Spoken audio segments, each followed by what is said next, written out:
Hey guys, I wanted to show you this. I done this is the new sway bar links that I'd put on. Took the backs, moved them to the rear. Took the rears, moved them to the front, and put the longer sway bar links in. But I also done a quick release for the bottom bolt.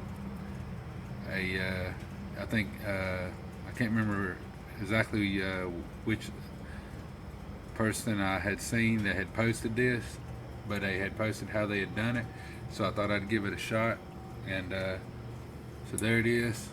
You just need a cotter pin and I think 1/2 inch, and pretty much some washers,